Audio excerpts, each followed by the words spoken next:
YouTube. Welcome back to the channel. You know what it is. Today is another beautiful day outside. Let me give you a view. My view. As you can see, I am going to the gym. Health is wealth. However, that's not what the video is about today. Today's video, before you hit the comment, like, share, and subscribe, I'm gonna give you guys my personal insight of being a traveling sterile processing technician for over 10 years. What do I mean? What's my insight? My insight is a wealth of knowledge. I want to give you guys some information before stepping forward into a field that you know nothing about. I want to give you information to help you strengthen your journey as a traveler or a full-time. Look at this big ass spider on my car. Hold on. Look at the spider. Look at the spider. Sorry guys. My let me focus. Traveling beard, focus. I have a couple of things I've written down.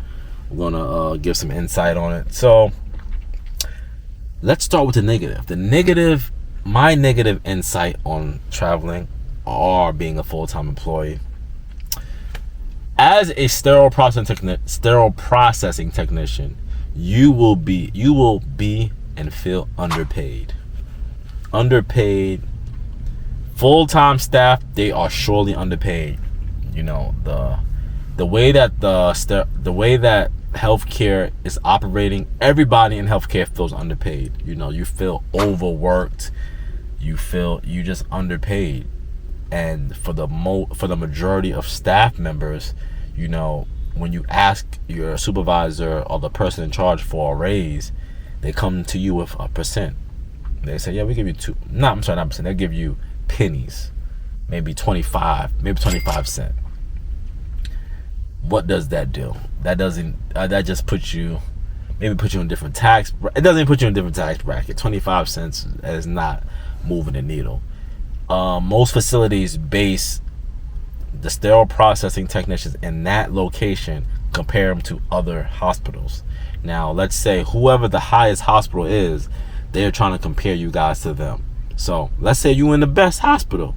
Who does that hospital compare themselves to? Are they going out of the state? Are they staying within the same? You know what I'm saying? So that's the confusion and the kerfluffle we are in as sterile processing technicians. In healthcare in general, there is the underpaid aspect of it. So that's one negative. Let's go into the next. My insight in sterile processing as a traveler, the growth within sterile processing is limited. Growth is very limited unless you're working at a hospital that deals with special surgeries, maybe a children's hospital, maybe a orthopedics hospital, a hospital that has a specialty. This does not concern you. But when I state a general hospital, the lack of growth is almost sad. I'm currently at a hospital. I'm not gonna tell you the location. I'm not gonna tell you the hospital name. I'm not gonna do any of that. The last two hospitals I've been at recently, within this year, there's only a manager. There's only a manager.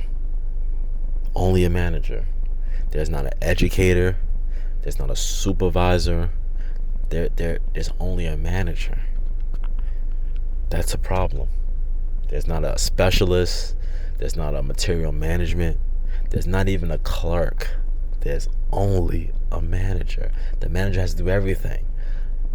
Why isn't the manager dispersing these items to other staff? I'm sorry, they are. But however, the staff members are not having the title to say that they can do this job proficient, which is bad. So that is my issue, no growth. All right, guys. So the next thing on the list I wanted to touch on is not enough education. With me going to different locations within the states, I went from New Orleans to Chicago, Michigan to you name it. In Indiana, if you could name a state I predominantly worked in, Vermont, and all over the world I worked in. Maybe a few states I did not. Why I did not. However, the biggest problem we have, the biggest problem that I see, my insight, is education. Education within different departments is not dispersed. When I'll go to a hospital in New Jersey, their systems are lagging as far as the education of how to clean a scope. That's imperative. You should know how to clean a scope. Your staff members should be educated frequently on scopes, because what changes? The SOPs. Things change. Things change in how it's sterilized. Chemicals change on how it may be cleaned. Things change. So education needs to be every week on the most important items and work your way down. And it's not just for scopes. This is for all aspects. This is for Synthes trays. This is for your Steris washers. This is for your detergents. This is for your enzymatic. This is for high level disinfection. These are things that needs to be educated on a frequent basis, because like I just stated, things change. The manufacturers may change. The person who's actually dispersing the new chemicals to your facility, they may change. It may be a new person, maybe a new company you're buying it from. These are things that are important. Okay, guys. So the next one that's on the list is drama. Now, every facility has its own unique drama system. However, you take the names of the individuals, but the personality. Take the personalities of each individual. You have the individual with the masculine personality who wants to be the boss, the over talker, the person that knows it all, the lazy person, the person that is shy. Those people exist in every department, in any hospital. So you just take those personalities and just put them in a different name, and there you go.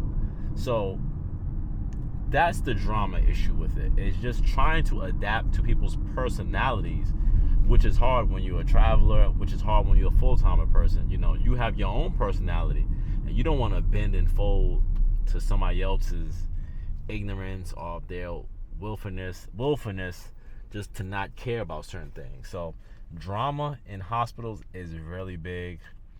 I will say just try to stay away from it. Let's go to the next. Okay, so let's touch on the positivity part of it.